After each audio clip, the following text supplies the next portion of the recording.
Hello everyone, I'm Harry and I'm just gonna show you this amazing video with this amazing bargain that we just fished out.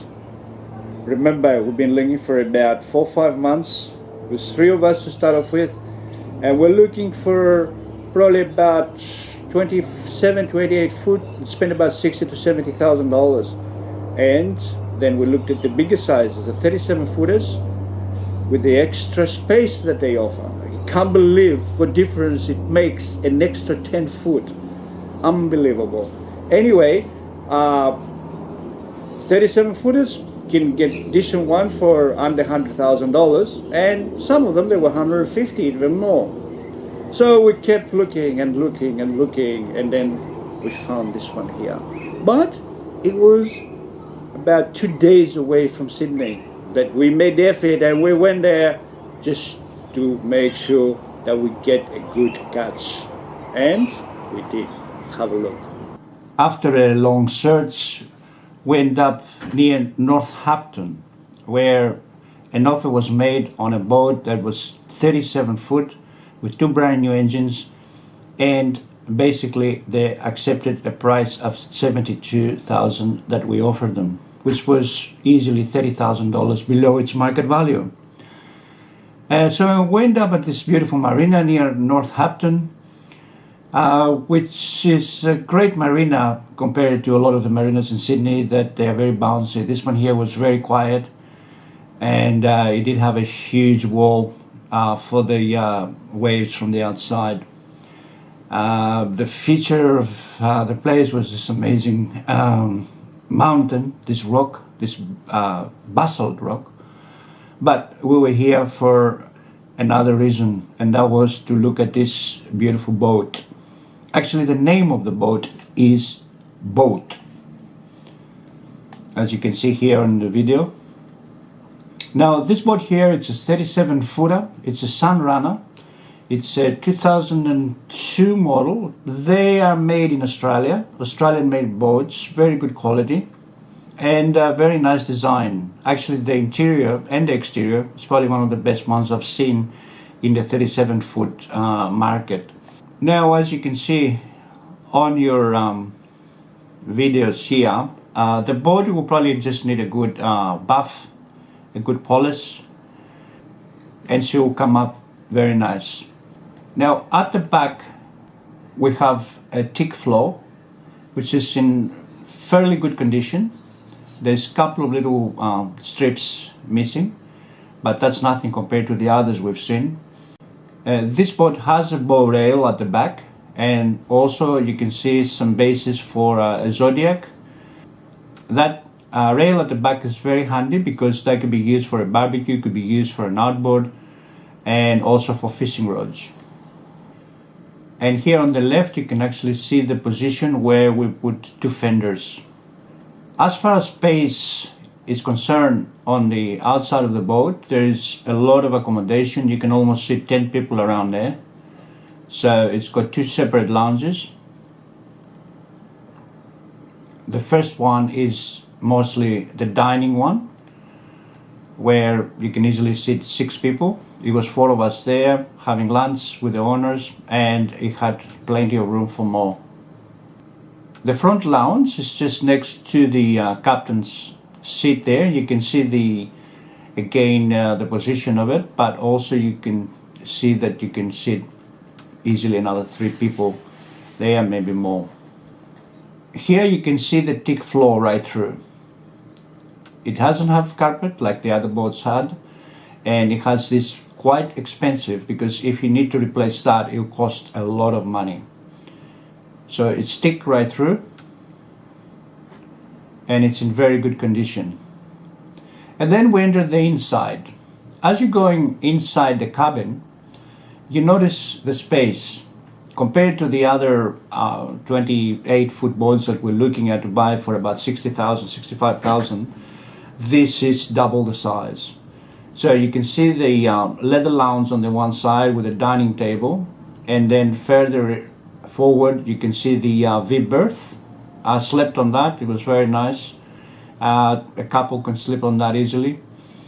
And then the ceilings above They're designed in a very smart way. You can see now on your video. Plenty of lighting everywhere, and we have two hatches that they both work, and there's no leaking of water. Then opposite the lounge is the kitchen. It's all done in very smart, nice timber, and you can see the fridge, the microwave, and the door that goes to the toilet. Now, the toilet is very spacious. It has a really good system with a macerator, and it works perfectly. That was one problem in one of the boats, that it wasn't working, and the cost to repair that, it's around about $1,000. We checked out the shower. There's a shower curtain, and it has a separate shower that you could actually have a comfortable shower.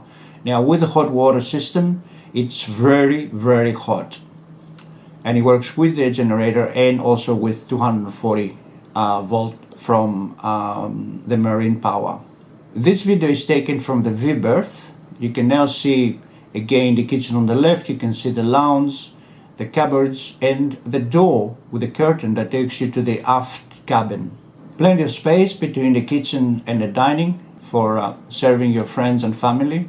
The kitchen has plenty of space, one sink, and plenty of space to drain your dishes, plus the cooktop that works again perfectly.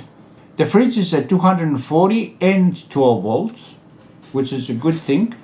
The small freezing compartment also works very nice. The microwave only works with 240 volt, but it's in good working order as well.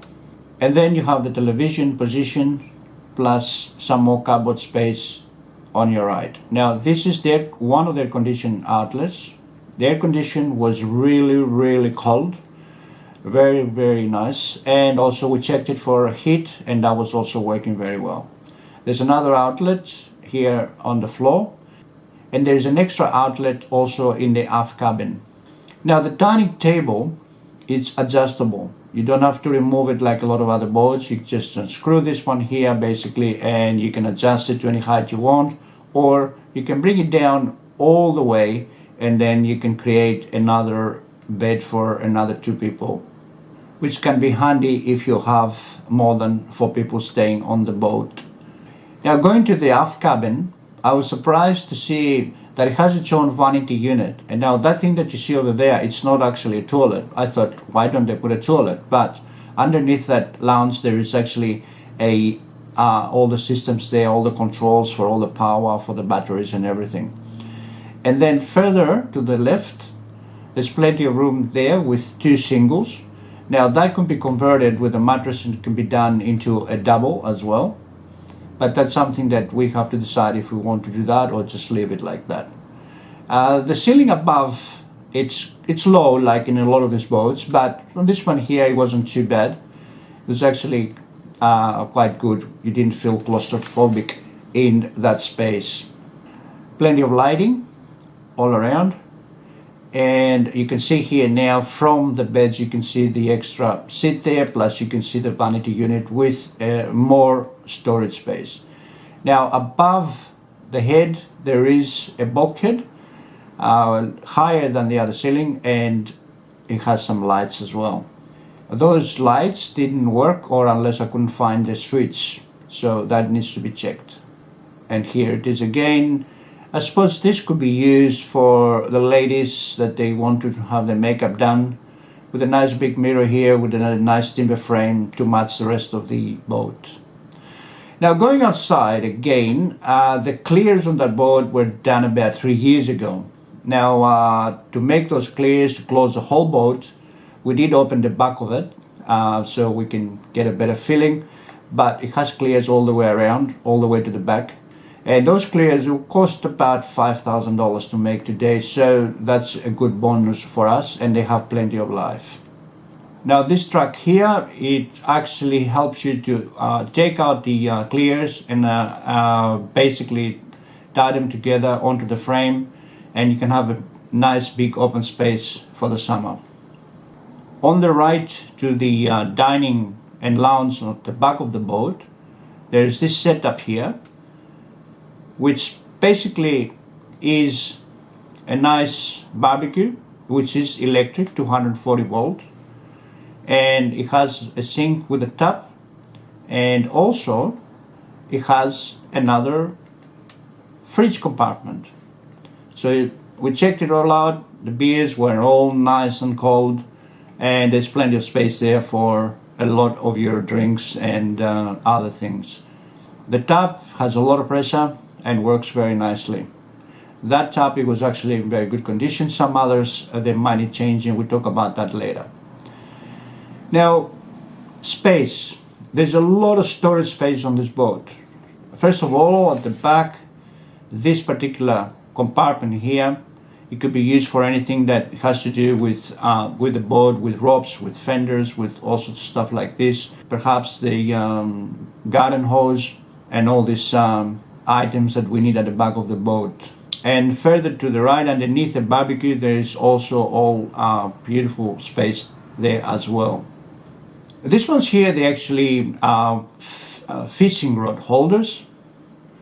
They are covered by plastic to protect them, and you take that off. Make sure we don't lose it when we take it off. We keep it in the compartment so we can go back on. And there's another one to the right, plus another one further up on the side of the boat. So there's 3 rod holders for your fishing. This is the hatch for the engine compartment.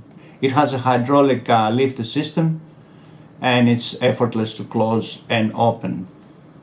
Now, going to the instruments, we have quite a lot of instruments for the 2 engines. Our fuel, the oil pressure, the battery charge, the RPMs, the temperature, and then we have the trim tabs for the trim. Actually, that trim is for the one engine, for the leg, and then we have our nautical miles per hour, and the same on to the other side.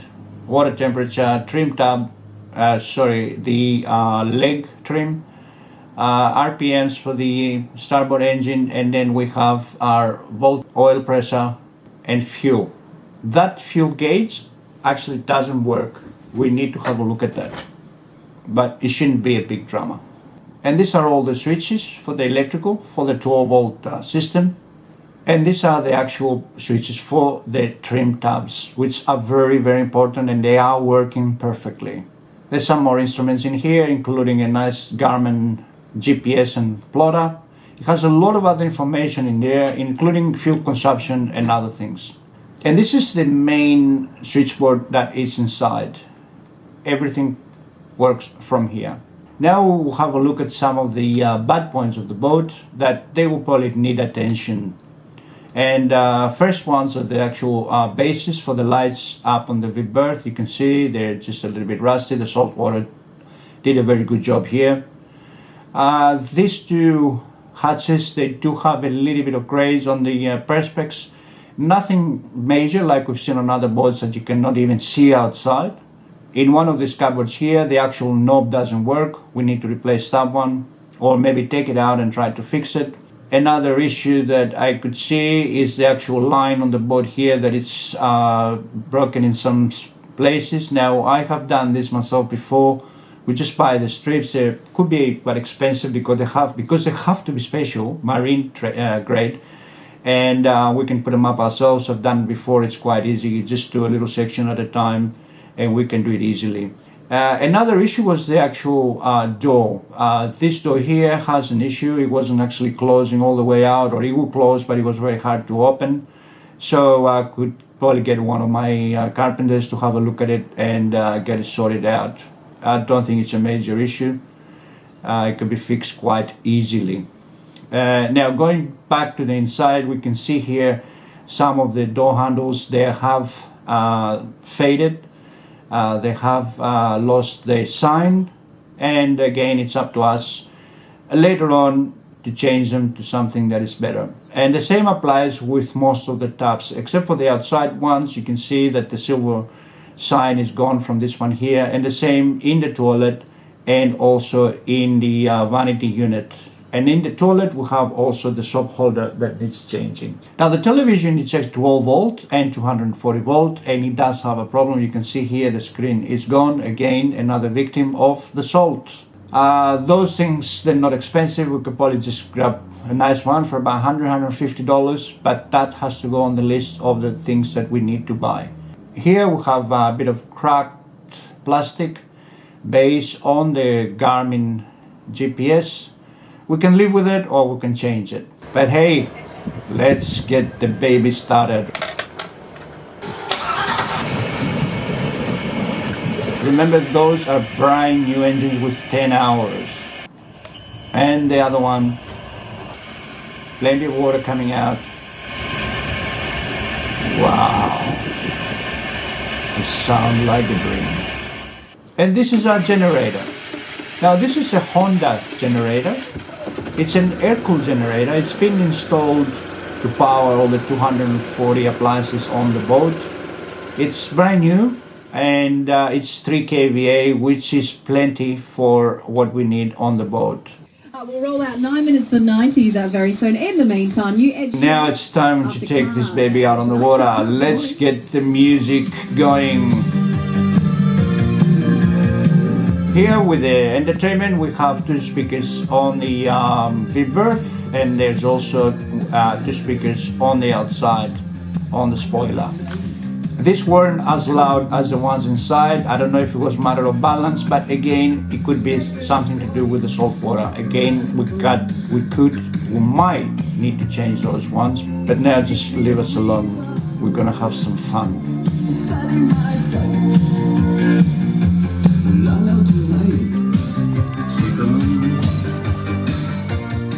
The board is very slick and it has a very nice line.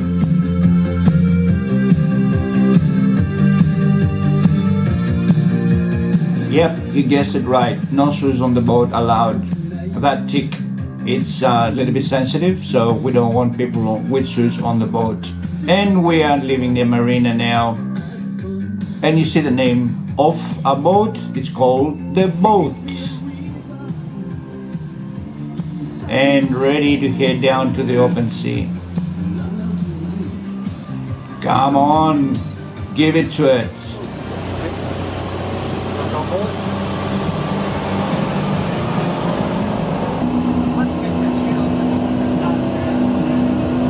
Well, the boat was very dirty because it hasn't been gone out for probably about 2 months.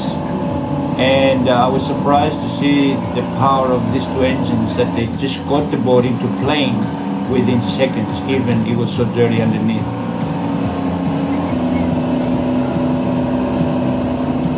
And we're doing now 35 knots, even the boat is dirty, and we're at 4,000 RPM.